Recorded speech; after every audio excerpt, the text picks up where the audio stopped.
అందరికీ నమస్కారం. తెలుగు కథామాలకు స్వాగతం. ప్రయాగ రామకృష్ణ గారు రాసిన భారతంలో చిన్న కథలు చదువుకుంటున్నాము. ఈరోజు చదువుకోబోయే కథ భారత కథ. ఒకప్పుడు శంతన మహారాజు హస్తినాపురాన్ని పరిపాలిస్తూ ఉండేవాడు. మంచి పరిపాలకుడని పేరు పొందాడు. ఆయన పరిపాలనలో ప్రజలు సుఖ సంతోషాలు పొందారు. ఆయన తర్వాత ఆయన కుమారులు చిత్రాంగదుడు, విచిత్రవీర్యుడు రాజ్యమేలారు. వీరిలో విచిత్రవీర్యుడికి 2 కొడుకులు, ధృతరాష్ట్రుడు, పాండురాజు. ధృతరాష్ట్రుడు గుడ్డివాడు, అందుకని చిన్నవాడైన పాండురాజుకి పట్టాభిషేకం చేశారు. పాండురాజుకి 2 భార్యలు, కుంతి, మాద్రి. కుంతికి 3, మాద్రికి 2 కొడుకులు పుట్టారు. వాళ్లే పంచపాండవులు. పాండురాజు రాజ్యపాలన చేస్తున్నప్పుడు ఒకనాడు వేటకు వెళ్ళాడు. ఆ సమయంలో అక్కడ ఒక ఋషి, ఆయన భార్య జింకల రూపంలో స్వేచ్ఛగా విహరిస్తున్నారు. అవి మామూలు జింకలే అనుకున్నాడు పాండురాజు. మగ జింకను బాణం వేసి కొట్టాడు. అది ప్రాణాలు విడిస్తూ, దుర్మార్గుడా, నేను నా భార్యతో ఆనందంగా ఉన్నప్పుడు నన్ను బాణంతో కొట్టి నా ప్రాణాలు తీశావు గనక నీవు కూడా నీ భార్యను కలిసిన తక్షణం చనిపోతావు అని పాండురాజుని శపించింది. దానితో ఆయన కుంగిపోయి భార్యలిద్దరిని వెంటబెట్టుకుని అడవులకు వెళ్ళాడు. పుత్ర సంతానం లేకుండా చనిపోకూడదని మంత్రమహిమ వల్ల పుత్రుల్ని కనవలసిందిగా భార్యల్ని కోరాడు. ఆ కోరిక ప్రకారం కుంతి, మాద్రి దేవతలను వేడుకొని పాండవులను కన్నారు. ఆ తర్వాత పాండురాజు ఆ అడవుల్లోనే చనిపోయాడు. అందుకని పంచపాండవుల్ని చిన్నప్పుడు అడవుల్లో ఋషులే పెంచారు. తర్వాత కొంచెం పెద్దయ్యాక వాళ్ళ తాతగారైన భీష్మాచార్యుల వారికి అప్పగించారు. అక్కడ వాళ్ళు వేదాంగాలు చదువుకున్నారు. అస్త్ర విద్య, శస్త్ర విద్య నేర్చుకున్నారు. అందరి చేత సహభాష అనిపించుకున్నారు. ఇది చూశారు. ఇంకేముంది, ధృతరాష్ట్రుడి కొడుకులకు ఒళ్ళంతా కారం రాసుకున్నట్టయింది.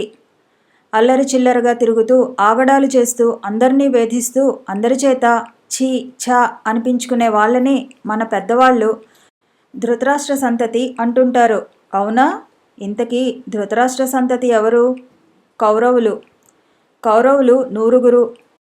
వాళ్లలో పెద్దవాడు దుర్యోధనుడు.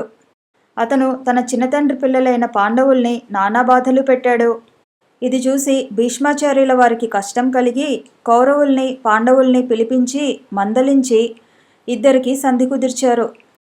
అంటే ఇక మీదట మళ్ళీ చీటికి మాటికి తగువులాడుకోకుండా ఒక ఒప్పందం కుదిర్చారు. ఆ ఒప్పందం ప్రకారం కౌరవులు హస్తినాపురంలోనూ, పాండవులు ఇంద్రప్రస్థంలోనూ ఎవరికి వారు వేరువేరుగా రాజ్యాలు ఏలుకుంటూ వచ్చారు. కానీ దుర్మార్గుల ఆశకు అంతం ఉంటుందా?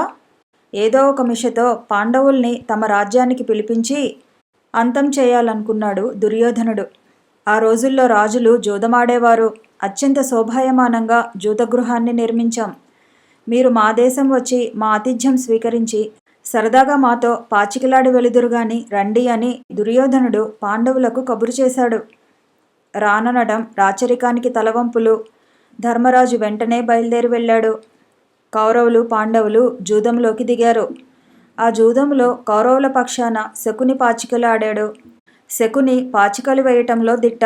నక్కజిత్తులతో ధర్మరాజుని ఓడించాడు.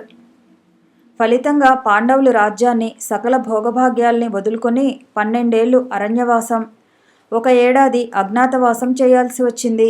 అరణ్యవాసం చేసి వచ్చిన తర్వాత కూడా వారి రాజ్యం వారికి ఇవ్వడానికి దుర్యోధనుడు ఒప్పుకోలేదు. ఆ కారణాన కౌరవులకి, పాండవులకి మధ్య యుద్ధం జరిగింది.